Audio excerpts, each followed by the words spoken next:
ಕೊಡುವಂಥದ್ದು ಒಬ್ಬ ಮಿನಿಸ್ಟರ್ ಮಾಡಬೇಕು ಅಂತೇಳಿ. ಒಂದು ವೇಳೆ ಅದು ಯಶಸ್ವಿ ಆಯ್ತಪ್ಪ ಅಂತಂದರೆ ಬೆಳಗಾವಿ ಜಿಲ್ಲೆಯಲ್ಲಿ ಒಂದು ರೀತಿ ಅಧಿಕಾರ ಸಮರ ಸ್ಟಾರ್ಟ್ ಆಗ್ತದೆ ಅನ್ನೋದರಲ್ಲೇ ಎರಡು ಮಾತಿಲ್ಲ. ಈಗಾಗಲೇ ಬೆಳಗಾವಿ ಜಿಲ್ಲೆಯಲ್ಲಿ ಪೂರ್ತಿಯಾದ ಕಬ್ಜವನ್ನು ಈ ಸಹೋದರರು ಜಾರಿಗೆ ಸಹೋದರರು ತೋರಿಸಿದ್ದಾರೆ. ಅದರಲ್ಲೂ ಮುಖ್ಯವಾಗಿ ಈ ಒಂದು ನಮ್ಮ DCC ಬ್ಯಾಂಕ್ ಇಲೆಕ್ಷನ್ದಲ್ಲಂತೂ ತಾವು ಎಷ್ಟು ಪ್ರಭಾವಿ ಅನ್ನೋದನ್ನು ಸರಳವಾಗಿ ಎತ್ತಿ ತೋರಿಸಿದ್ದಾರೆ. ಇದು ಯಾರಿಗಾದರೂ ನುಂಗಲಾರದ ಬಿಸಿತುಪ್ಪ. ಅದರಲ್ಲೂ ಈ ಬೆಳಗಾವಿ ಜಿಲ್ಲೆಯಲ್ಲಿ ಲಿಂಗಾಯತ್ ಡಾಮಿನೆನ್ಸಿ ಜೊತೆಗೆ BJP ಡಾಮಿನೆನ್ಸಿ, BJP ಡಾಮಿನೆನ್ಸಿ ಇದ್ದು ಲಿಂಗಾಯತ್ ಡಾಮಿನೆನ್ಸಿ ಇದ್ದು ಈ ಮೂರು ಜನ ಸಹೋದರರು ಅಹಿಂದ ಸಹೋದರರು ತಮ್ಮ ರಾಜಕೀಯ ಒಂದು ದಾಳವನ್ನು ಉರುಳಿಸಿದ್ದಾರೆ, ಗೆದ್ದಿದ್ದಾರೆ. ಚಿಕ್ಕೋಡಿನ ಗೆಲ್ಲು ಸಾಮಾನ್ಯ ವಿಷಯ ಅಲ್ಲ, ಆದರೂ ಗೆದ್ದು ತೋರಿಸಿದ್ದಾರೆ. ಅದೇ ಕಾಲಕ್ಕೆ ಇವತ್ತು ನಮ್ಮ ಬೆಳಗಾವಿ ಜಿಲ್ಲೆಯ ಇವತ್ತು ಉಸ್ತುವಾರಿ ಆಗುವುದೇನು ಸಣ್ಣ ವಿಷಯ ಅಲ್ಲ, ಅದನ್ನು ಮಾಡಿ ತೋರಿಸಿದ್ದಾರೆ. ಈಗ ಅವ್ರಿಗೆ ಇರುತ್ತಿರೋದು ಒಂದು ಅಡೆತಡೆ ಏನಪ್ಪ ಅಂದರೆ DKC. ಇಲ್ಲಾಂದರೆ ನಮ್ಮ ಸಿದ್ದರಾಮಯ್ಯ ನಂತರ ಯಾರು ಅಂದರೆ ಸರಳವಾಗಿ ಎಲ್ಲರೂ ಸತೀಶ್ ಅವರು ಅಂತ ಹೇಳ್ಬಿಡ್ತಿದ್ರು. ಅದು ಒಂದು ಅಡೆತಡೆ ಆಗಿದೆ DKC ಅವರಿಂದಾಗೆ.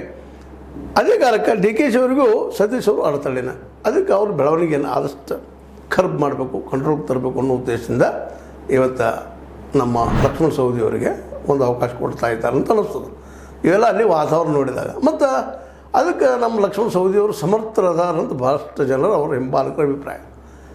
ಯಾಕಂದರೆ ಅವ್ರನ್ನ ಭಾಳ ವರ್ಷಗಳು ನೋಡಿದಂಥವರು, ಅವರ ಧಾಟಿ, ಅವರ ವ್ಯವಹಾರ, ಜನ ಜೊತೆ ಅವ್ರು ಬೆರೆಯೋದು, ಅದರಲ್ಲೂ ಮುಖ್ಯವಾಗಿ ಮಂಡಳಂಥ ಚುನಾವಣೆಯಲ್ಲೇ ತಮಗೆ ಬೇಕಾದ ಜನರು ಆಯ್ಕೆ ಮಾಡ್ಕೊಂಡು ಬಂದಿದ್ದು.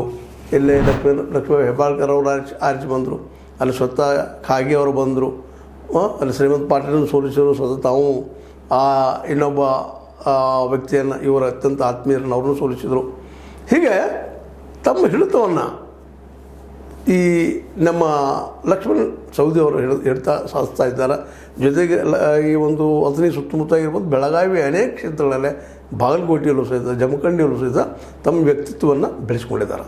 ಹೀಗಾಗಿ ಒಂದು ಪ್ರಬಲವಾದ ವ್ಯಕ್ತಿ ಇಲ್ಲೇ ಬೆಳಗಾವಿ ಜಿಲ್ಲೆಯಲ್ಲಿ ಸತೀಶ್ ಜಾರಕಿಹೊಳಿ ಅವರ ವಿರೋಧವಾಗಿ ಬೆಳೆದು ಅವ್ರಿಗೆ ಸಹಜವಾಗಿ ಆತಂಕದ ವಿಷಯನ. ಯಾಕಂದ್ರೆ ಈಗ ಏನಿಲ್ಲ, ಅತ್ಯಂತ ಸಮೀಪ ಬಂದಿದ್ದಾರೆ. ಸತೀಶ್ ಅವರಾಗಿರ್ಬೋದು, DKC ಅವರಿಂದ ಅಲ್ಲೇ ಬೆಳೆದಿದ್ದಾರೆ. ಜೊತೆಗೆ ಮಾಜಿ ಇದು ಚೀಫ್ ಮಿನಿಸ್ಟರ್ ಇದ್ದರು, ಸೆಂಟ್ರಲ್ ಮಿನಿಸ್ಟರ್ ಅಂತ ಒಂದು ನಮ್ಮ SM ಕೃಷ್ಣರಿಂದ ಆಗಿರ್ಬೋದು, ಇನ್ನುಳಿದವರಿಂದ ಆಗಿರ್ಬೋದು, ಆ ಭಾಗದಲ್ಲಿ ಒಂದಿಷ್ಟು.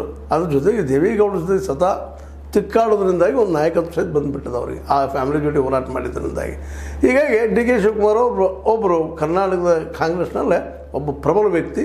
ಅವ್ರಿಗೆ ಇವತ್ತು ಉತ್ತರ ಕರ್ನಾಟಕದಿಂದ ಈಗ ಒಂದು ಸ್ವಲ್ಪ ನಮ್ಮ ಸತೀಶ್ ಅವರಿಂದ ಒಂದು ಸ್ವಲ್ಪ ಪೆಟ್ಟು ಬೆಳಗಾಗ್ತದೆ ಅಂತೇಳಿ.